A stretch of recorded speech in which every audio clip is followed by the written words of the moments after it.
Step back right now, or we're calling the police.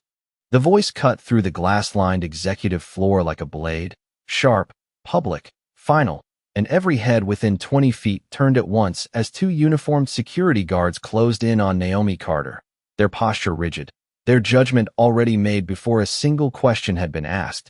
And Naomi didn't resist, didn't flinch, didn't even look surprised. She simply stood there in a tailored charcoal coat and low heels, one hand resting lightly at her side, as if she had all the time in the world, which only seemed to irritate them more because this wasn't how these situations were supposed to go. Not for someone who looked like her, not in a building like this, not on this floor. Ma'am, you don't have clearance to be here. One of them repeated louder now, projecting authority for the growing audience. And that was when the shift began, subtle at first, as nearby employees slowed their steps, conversations fading into whispers, phones quietly lifted chest high, because something about the scene felt off, not dramatic, not chaotic, just wrong in a way people couldn't immediately explain. Naomi's eyes moved across the room, not searching, not pleading, just observing, taking inventory of faces, of tone, of energy, as if she were measuring something invisible to everyone else.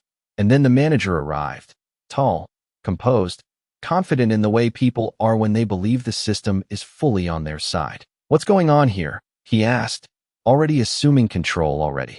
Aligning himself with the guards before hearing a single word from Naomi, one of the guards gestured toward her without hesitation. She bypassed security and tried to access the executive floor, and the manager's expression tightened, not with curiosity, but with confirmation, as if the conclusion had been waiting for him all along. "Yeah, that's not happening," he said flatly, loud enough for the surrounding staff to hear, loud enough to make it clear this was being handled. "Ma'am, I'm going to need you to leave the premises immediately." And still Naomi didn't move, didn't argue, didn't raise her voice. She simply tilted her head slightly, her gaze settling on him with a calm that didn't match the accusation, and for a split second, something flickered across his face, uncertainty, quickly buried under protocol, because protocol was safe. Protocol didn't require reflection. "If you don't comply, we'll escalate this," he added, firmer now, and behind him someone whispered, "She doesn't even work here." Another voice, quieter but sharper, "You can tell." And the words hung in the air heavier than they should have, because they weren't about access anymore. They were about assumption, about who belongs and who doesn't, about decisions made in seconds that echo for years. And Naomi heard it, every word, every tone, every layer beneath the surface, but her expression didn't change, not yet, because she had heard this before, in different rooms, different buildings, different versions of the same story, and each time it ended the same way, just not for the reasons people expected. The manager stepped closer now, lowering his voice just enough to sound controlled but not enough to hide the edge. "Last chance," he said. "Walk out, or we make this official." And that was when Naomi finally moved, not back, not away, but forward, one measured step that made both guards instinctively adjust, not out of fear, but out of something they couldn't quite name. And in that moment, the entire floor seemed to hold its breath without realizing it, because something had shifted, something quiet but irreversible, and Naomi Carter, still calm, still composed, finally spoke, not loudly, not aggressively, but with a clarity that cut deeper than anything that had been said to her. "Who authorized you to decide I don't belong here?" The question did not echo loudly, but it landed with weight, the kind that shifts a room without raising a voice. And for a brief second the manager did not answer, not because he did not have one, but because the question itself forced something unfamiliar, reflection, and he recovered quickly, straightening his posture as if authority could be reinforced by stance alone. "That decision is made by company policy," he replied, his tone clipped, practiced, safe, and Naomi's eyes held on him, steady, unblinking, as if she had heard that exact sentence 100 times before in 100 different forms. And maybe she had, because nothing about this moment felt new to her, only repetitive, like a script being performed by different actors who all believed they were the first to say the lines, "Policy." She repeated quietly, not as a challenge, but as a confirmation, and behind the manager, the small circle of onlookers grew tighter, curiosity outweighing discomfort now, because something about the exchange did not match the outcome they had expected. There was no panic, no apology, no urgency in Naomi's voice. Only control, and control in the wrong person's hands made people uneasy. Yes, policy.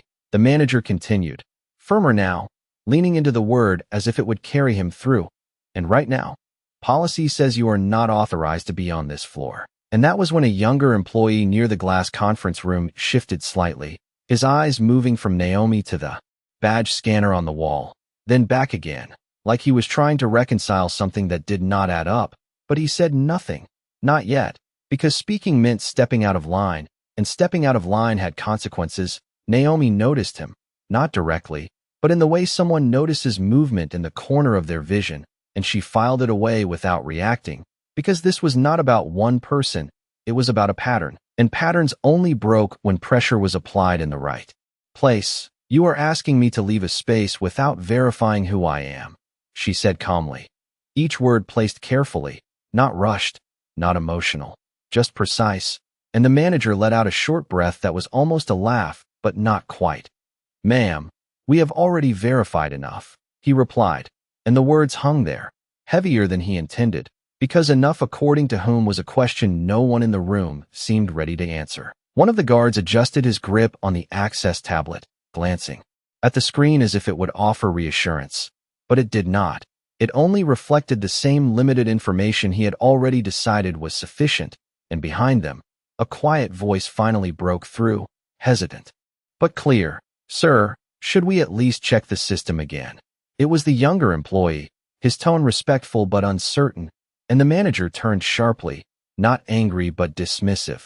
It has already been checked, he said, cutting the suggestion off before it could grow, because doubt was dangerous in front of a crowd, and Naomi's gaze shifted slightly at that, not toward the employee, but toward the reaction, the speed of the dismissal, the refusal to verify, and something in her expression changed, not visibly to most, but enough that the tension in the air tightened just a little more, like a wire being pulled to its limit.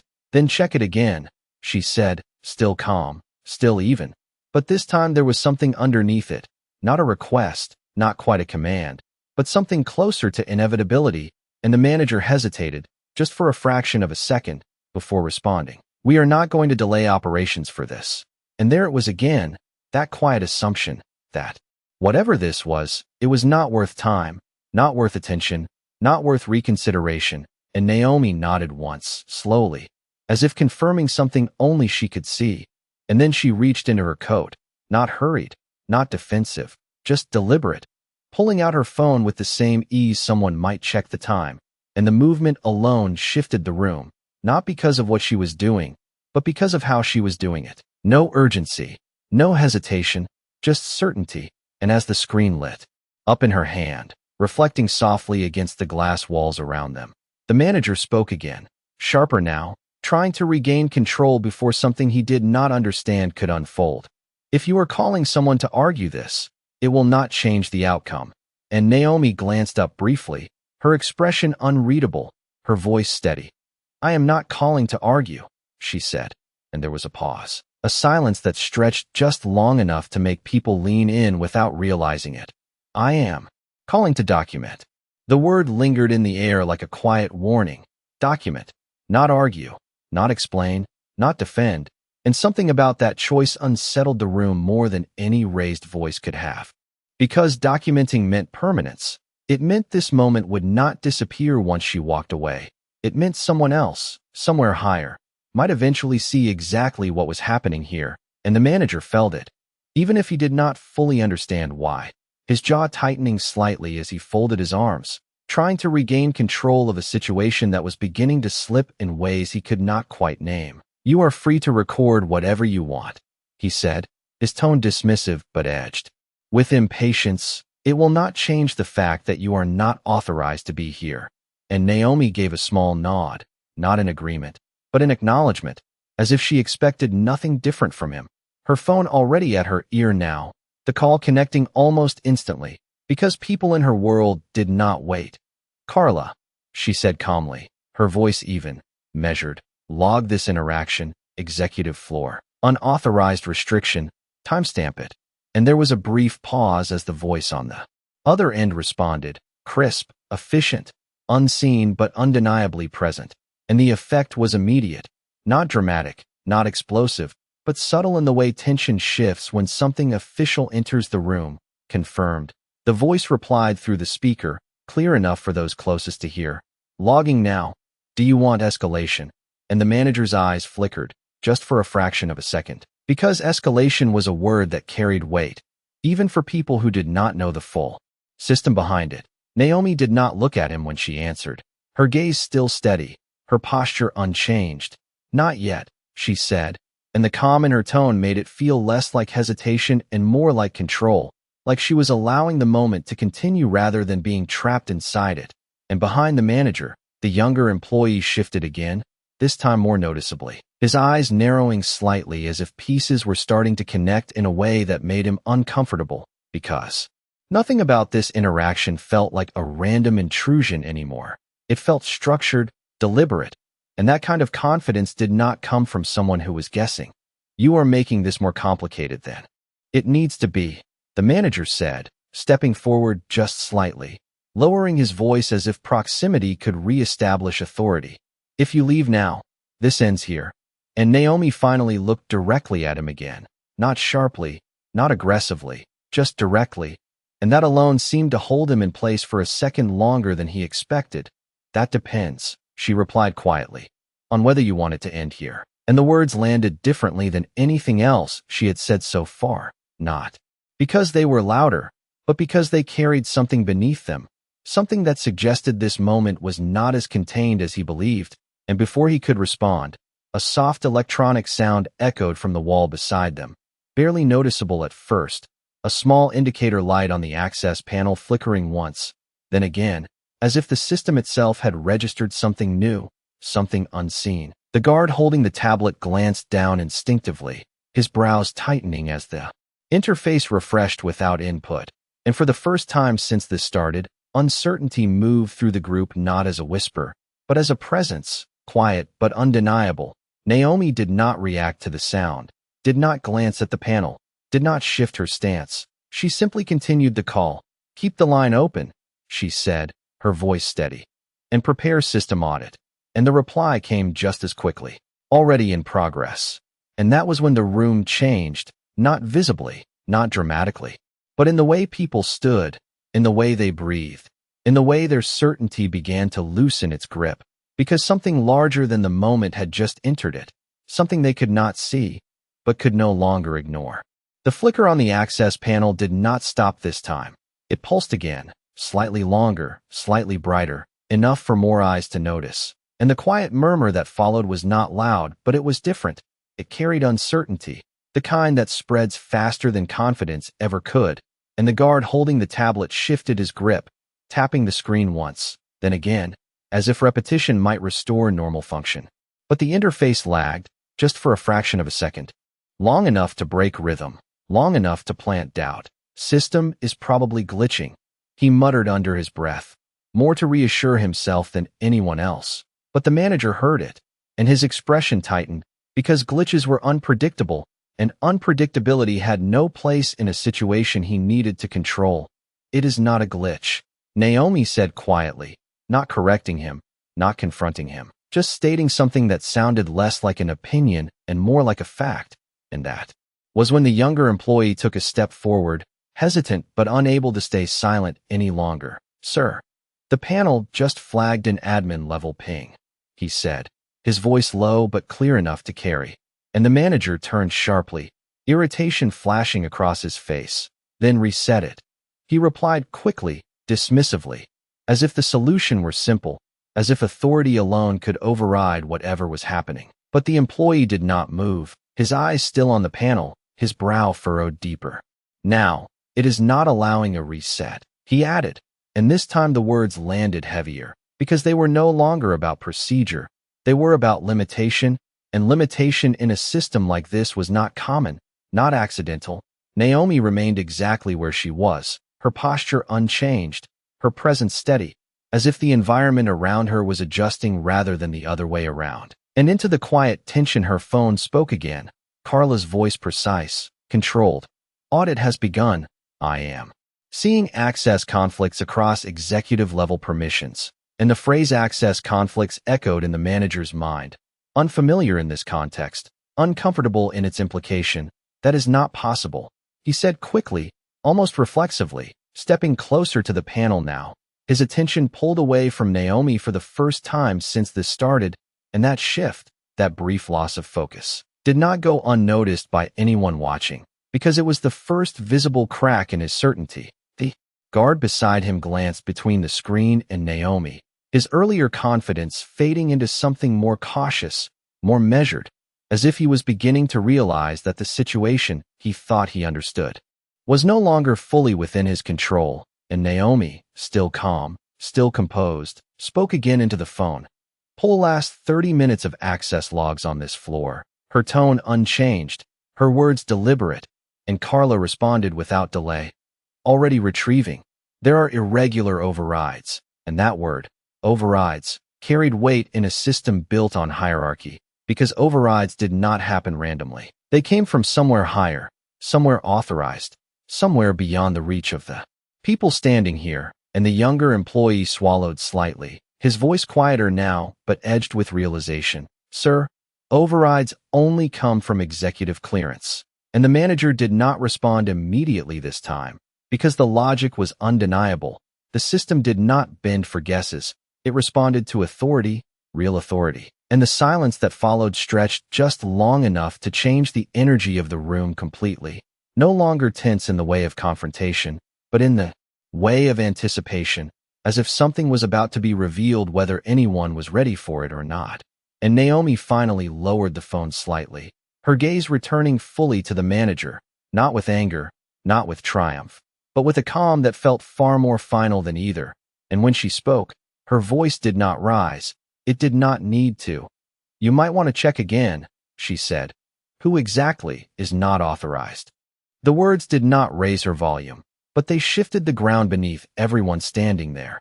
And for the first time since this began, the manager did not respond immediately, his eyes flicking back to the access panel, then to the guard's tablet, then briefly to Naomi, as if recalculating something that no longer aligned the way it had just moments ago. Run it again, he said finally, his voice tighter now, directed at the guard, who hesitated only a second before tapping through the system, his earlier confidence replaced by careful precision, because now every input felt like it mattered, and the screen refreshed, slower this time, deliberate, almost as if the system itself was taking its time to respond.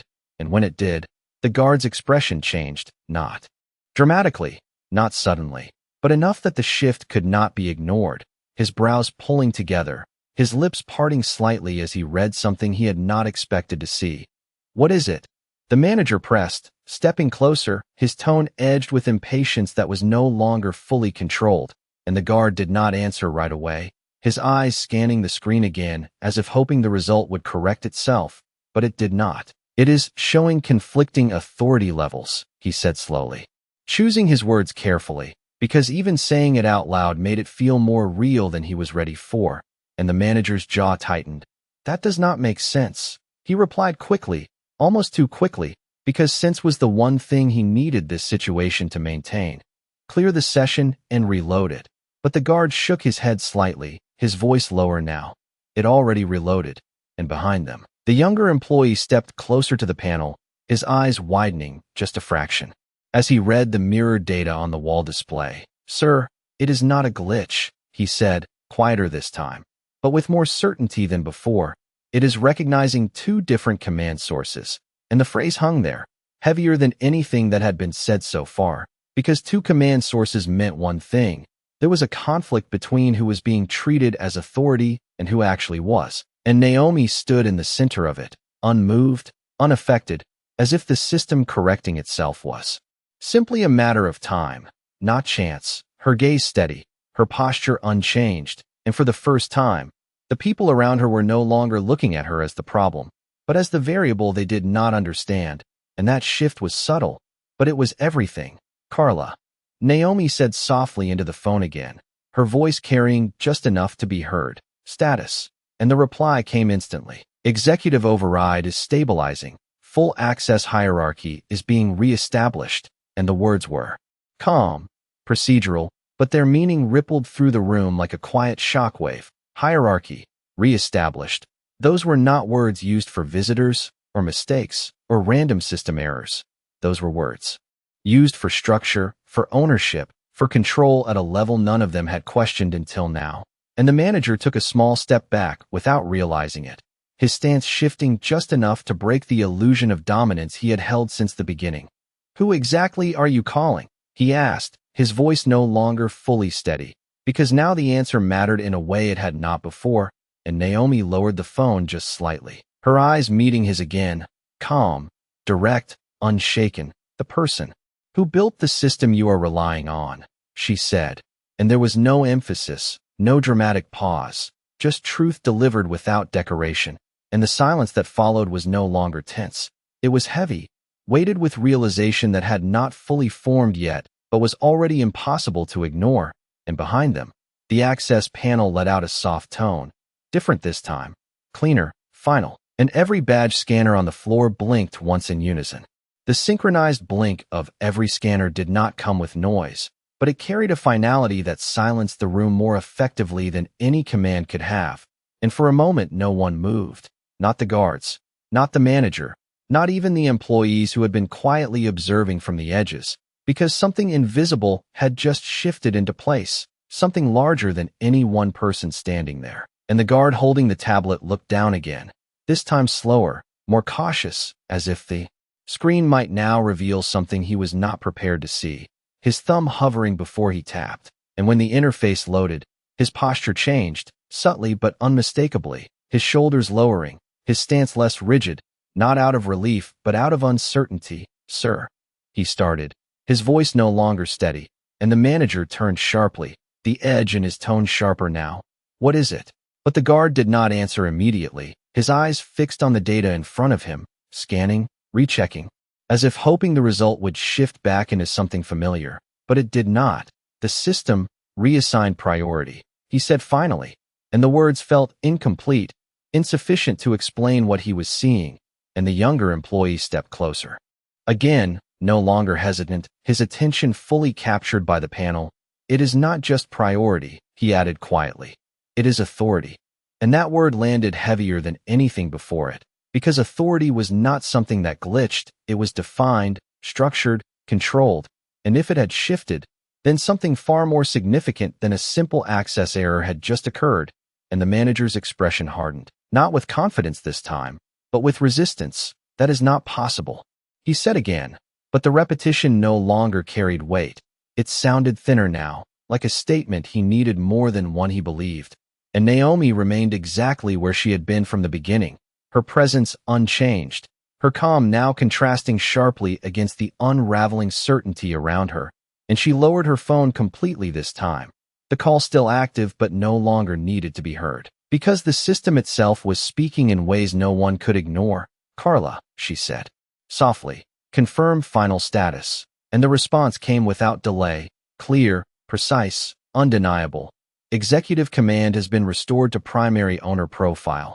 All conflicting permissions have been overridden," and the phrase primary owner profile seemed to echo in the space between them, even though it was spoken quietly, because everyone understood what it implied even if they did not want to say it out loud. And the manager's eyes shifted, just slightly, from the panel to Naomi, and for the first time since this began, there was no dismissal in his gaze, no immediate judgment. Only calculation, uncertainty, and something else that had not been there before, doubt. "That does not mean," he started, but the sentence did not finish, because the guard's tablet chimed softly, a notification tone different from the earlier system alerts, and this one displayed clearly, unmistakably, a single line of updated access status, and the guard's grip tightened as he read it, his voice lower now, almost careful. "My credentials just dropped to restricted," and the younger employee checked the panel beside him, his breath catching slightly as the display mirrored the same shift across multiple profiles. "It is happening across the floor," he said, and the ripple moved outward instantly. Employees reaching for their badges, glancing at scanners, testing access without being told, and one by one the same result appeared, red indicators where green had been, denied where granted had been assumed, and the room, once controlled by hierarchy, began to feel different, not chaotic, not loud, but inverted, as if the structure everyone relied on had quietly turned itself inside out. And Naomi took a single step forward, not rushed, not forced, just natural, and the space in front of her opened without instruction, without resistance, because something about the moment made it clear that whatever line had been drawn before no longer existed. And when she spoke, her voice remained calm, but it carried something unmistakable now, something final. Access was never the issue, she said, her eyes steady on the manager. Understanding who controls it was. The words settled over the room like a verdict, not loud, not aggressive, but impossible to ignore, and for a moment no one responded, not because they did not hear her, but because they were still trying to understand what had just shifted. The manager standing still, his posture no longer commanding but held in place by something far less certain, his eyes moving from Naomi to the panel, then back again, as if the answer might appear if he looked hard enough. But the system had already answered, and it was not on his side. This does not change protocol, he said finally, though the firmness in his voice had weakened, stretched thin by the evidence unfolding around him. And Naomi did not react immediately. She simply watched him, the same way she had from the beginning, letting the moment breathe, letting the weight of reality settle in before she spoke again. Protocol only works when it is built on the right assumptions, she said quietly, and the sentence did not challenge him. It corrected him, and that difference was starting to become clear to everyone watching, because this was no longer a question of who was allowed to be there.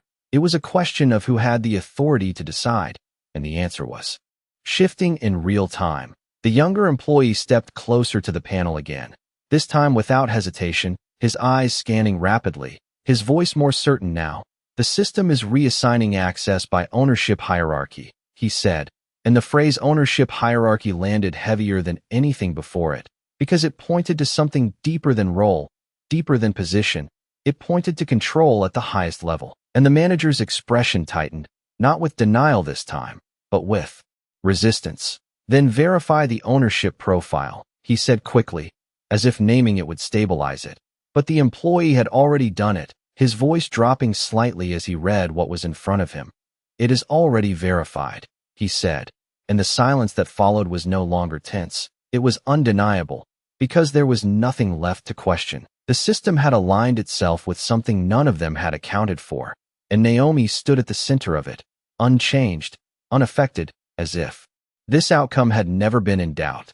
The guard beside the manager glanced down at his own badge, then toward the scanner on the wall, and without thinking he tapped it against the panel.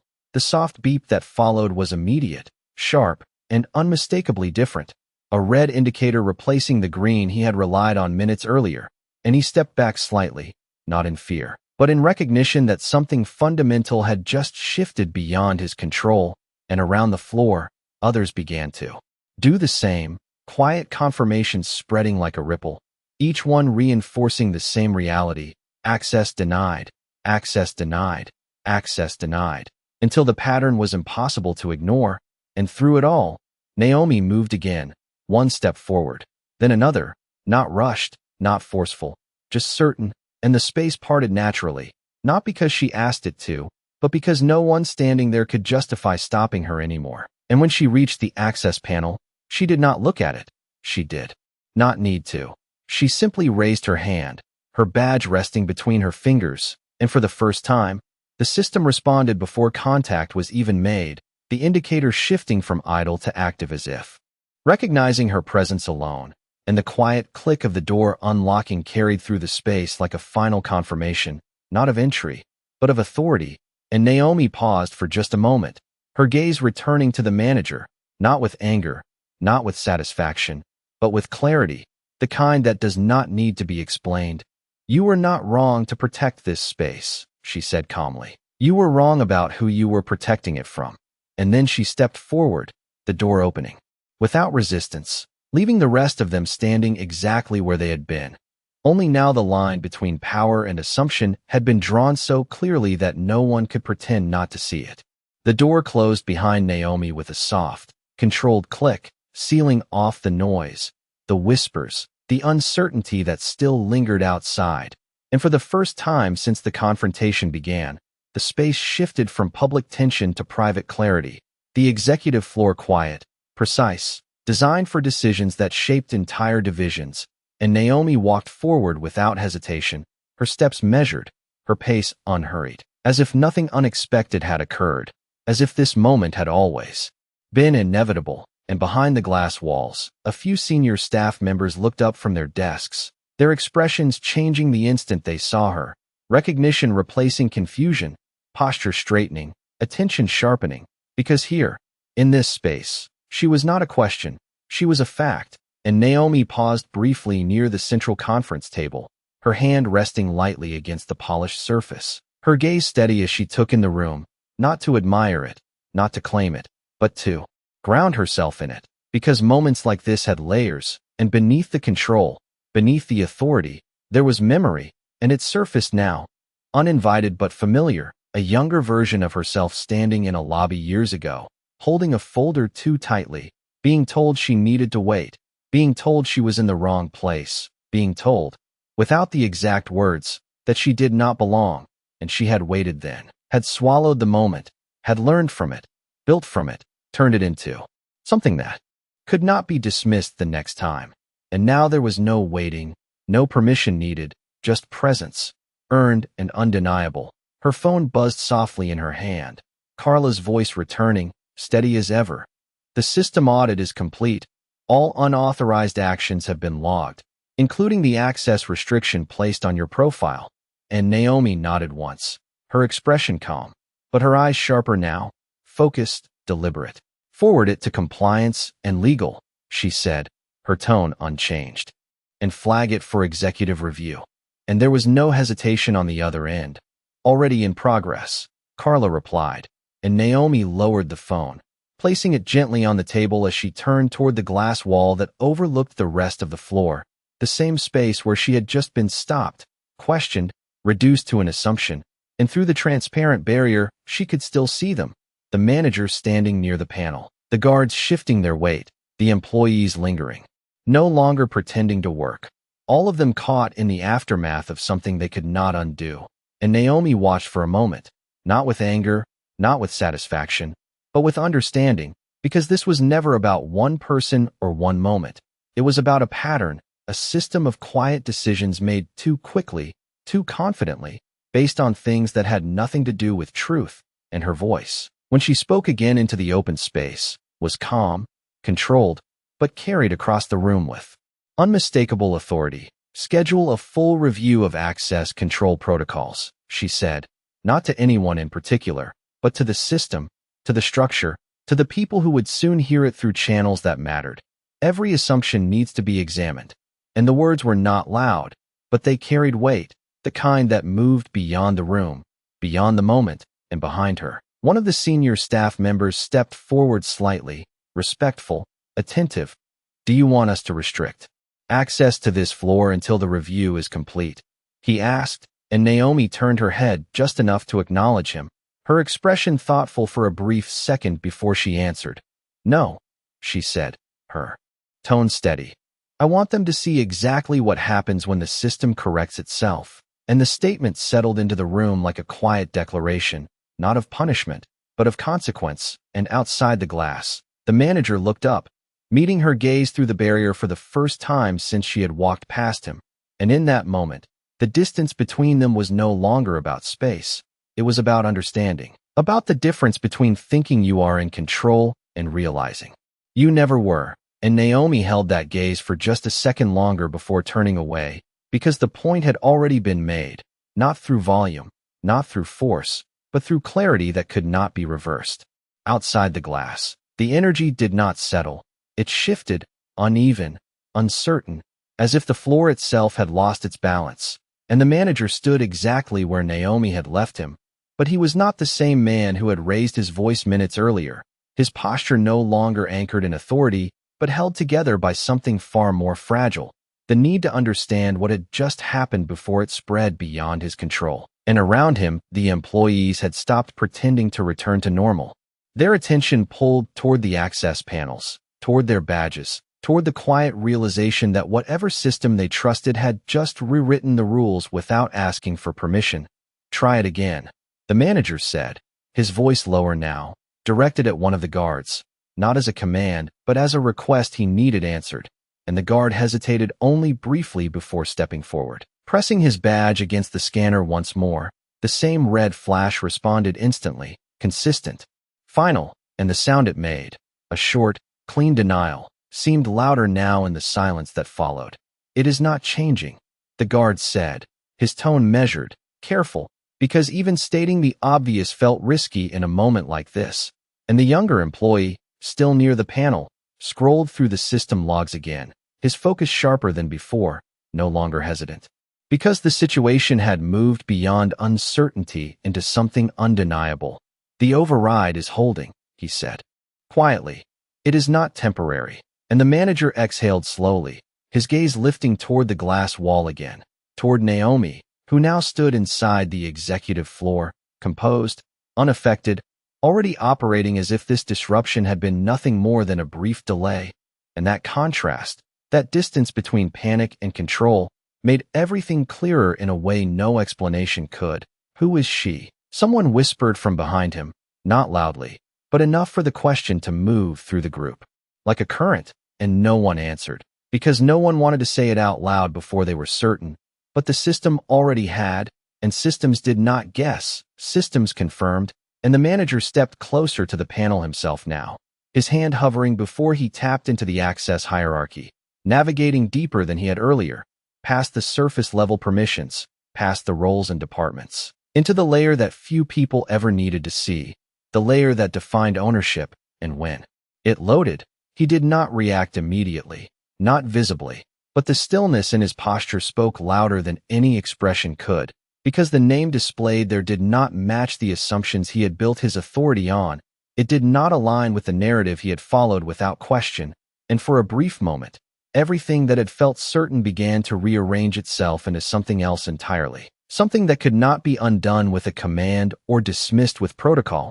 And behind him, the younger employee leaned in slightly, catching a glimpse of the same screen, his breath tightening just enough to be noticed. "Sir," he started, but the manager raised a hand slightly, not to silence him, but to hold the moment in place, because once it was spoken, it would become real in a way that could not be reversed, and the room seemed to wait with him, suspended between assumption and confirmation.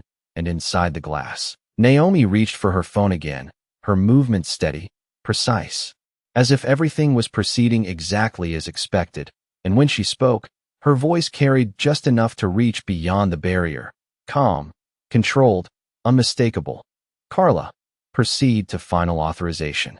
And the response came immediately, clear, unshaken, confirmed, executing full access realignment now.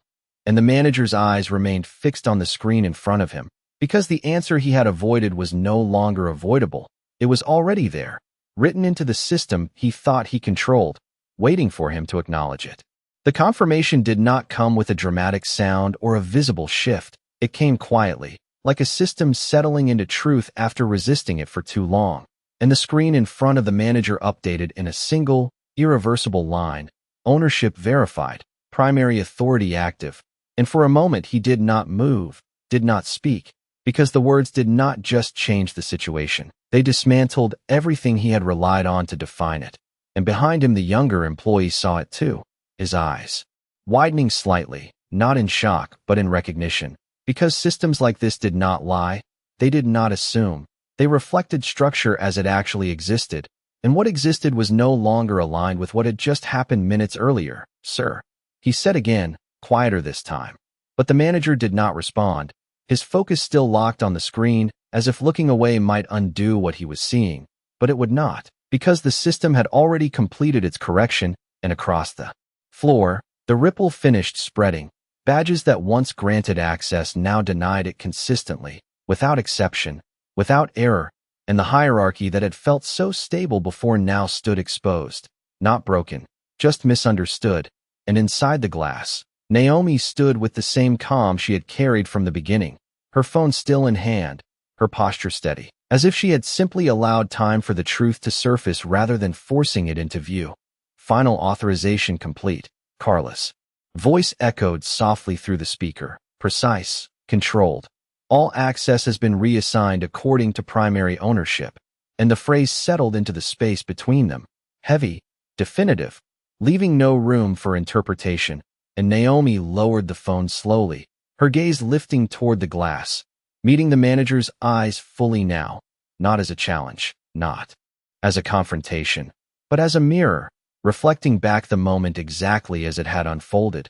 And for the first time, he did not look away, because there was nowhere else to look, no explanation left to reach for, no protocol left to hide behind. Only the result of decisions made too quickly and assumptions made too easily. And Naomi took a step closer to the glass, not crossing it, not needing to. Her presence alone closing the distance in a way that did not require movement. And when she spoke, her voice carried clearly, evenly, every word measured, every word intentional. You asked me to leave a space you believed I did not belong in, she said, and there was no anger in it, only clarity, the kind that makes denial impossible. But the system you trusted never questioned my presence. And the manager's expression shifted, not dramatically, but enough to show that the understanding had finally reached him, that the moment he had tried to control had already moved beyond him, long before he realized it. And Naomi's gaze held steady, her tone unchanged. It questioned yours, and the silence that followed was not empty. It was full of realization, of consequence, of a shift that could not be reversed. And outside the glass, no one moved, because movement would have required certainty, and certainty no longer belonged to them.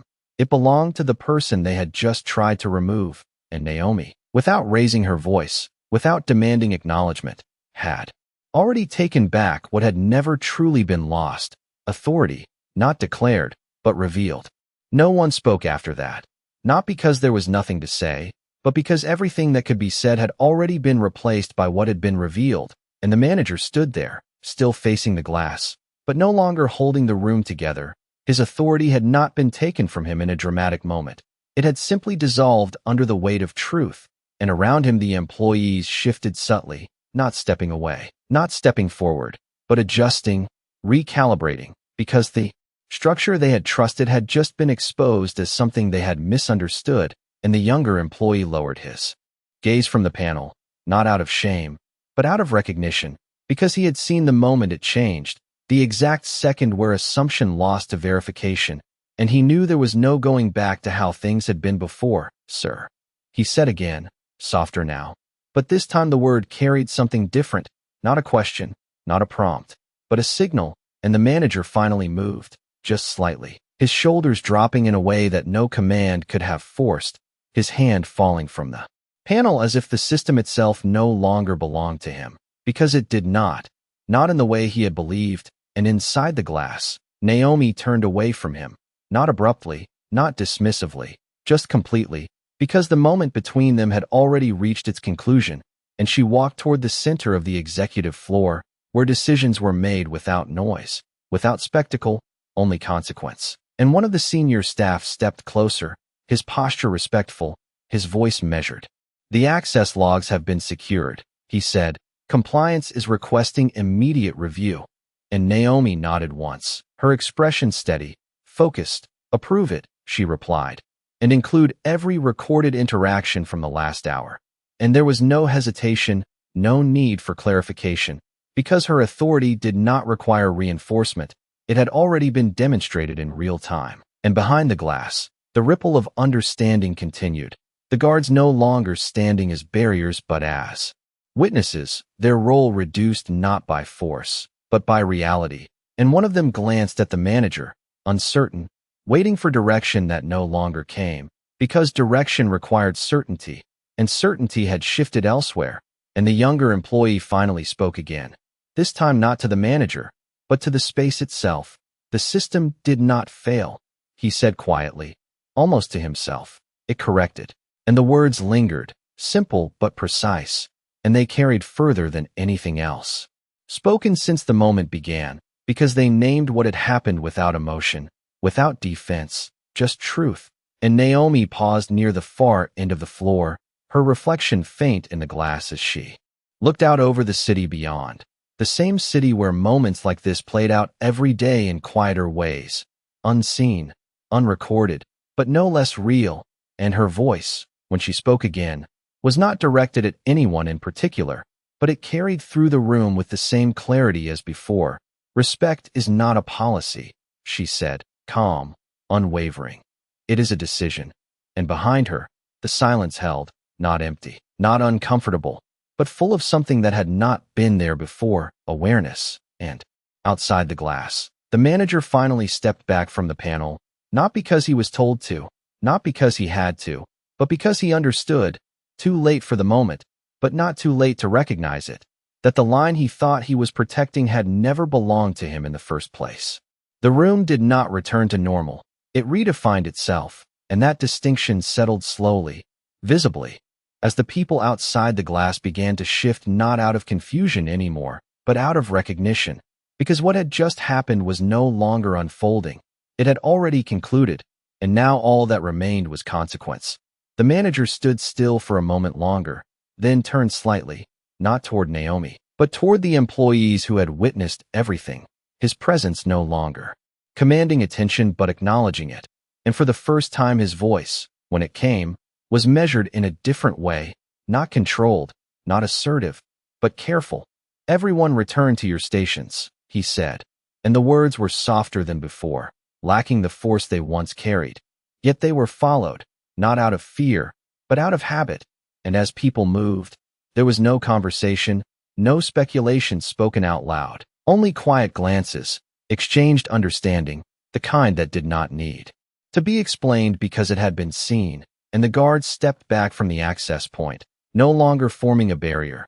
Their role dissolved without instruction, and one of them adjusted his badge again, looking at it not as a tool of authority, but as something conditional, something granted, not owned, and the younger employee remained by the panel a second longer, his eyes still scanning the system, but now, with a different perspective, not as someone enforcing it, but as someone learning from it. And inside the executive floor, Naomi stood at the head of the conference table, her presence steady, grounded, and the senior staff around her had already adjusted without needing direction, tablets open, systems aligned, because in this space, authority did not need to be proven, it needed to be followed. "Begin the review," she said calmly, her voice even, carrying across the room without effort. "Start with access control logs and decision points." And there was no delay, no hesitation, only movement, because this was not a reaction, it was a continuation, a system correcting itself fully now, not just technically, but structurally. And one of the staff members nodded. "We will have a full breakdown within the hour," he said, and Naomi gave a slight nod in return, her attention already shifting forward, beyond the moment, because that was where she operated, not in reaction, but in direction. And outside the glass, the manager walked slowly past the panel, not avoiding it, but no longer anchored to it, his role now recontextualized by what had been revealed.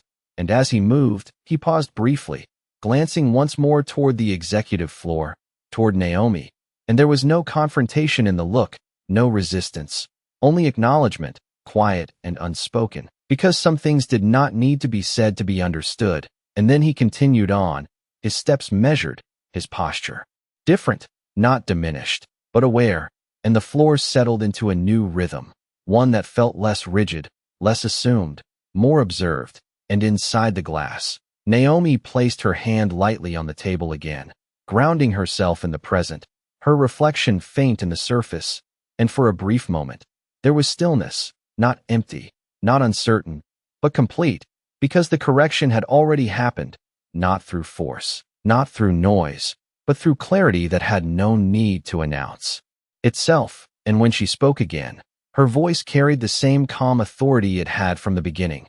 "Document everything," she said, "not for discipline, but for change."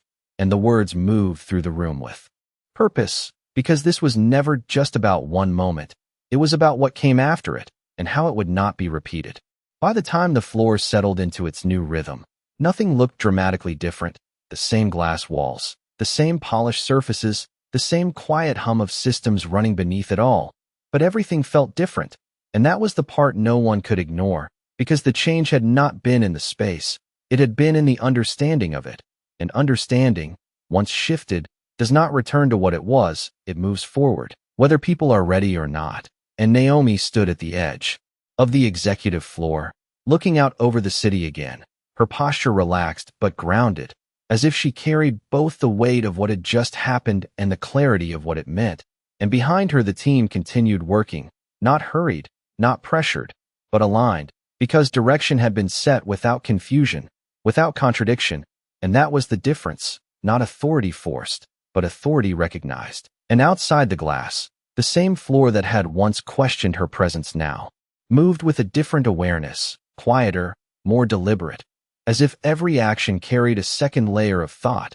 And the manager, now several steps removed from the panel where it had all shifted, paused once more, his gaze briefly returning to the space he had tried to control, and there was no denial left in it, no resistance, only the quiet acceptance that what he had seen could not be undone, and that what he had done could not be unseen, and that realization did not come with punishment.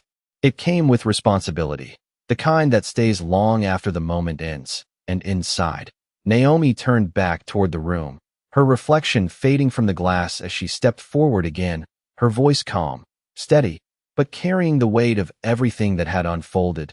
This was never about access, she said, not raising her voice, not needing to, because everyone who needed to hear it already had. It was about assumption, and the words landed with clarity, cutting through the last remnants of what had been, and she paused just long enough for it to settle, for it to become something more than a statement, something closer to a principle. And assumptions, she continued, her gaze steady, are the weakest form of authority. And there was no reaction, no applause, no visible response, just stillness, the kind that signals understanding rather than agreement, because this was not a moment meant to be celebrated, it was one meant to be remembered. And Naomi took one final look across the floor, not at any one person, but at the space itself, as if imprinting the moment into it, not for herself, but for what would come next. And when she spoke again, her voice was softer, but no less certain. I did not raise my voice, she said, and I did not need to. And the statement held, simple, complete, because everything that followed had already proven it. And with that, she turned and walked forward, not away from the moment, but beyond it, leaving behind a space that would never operate the same way again, not because it had been forced to change, but because it had been shown the truth in a way it could not ignore.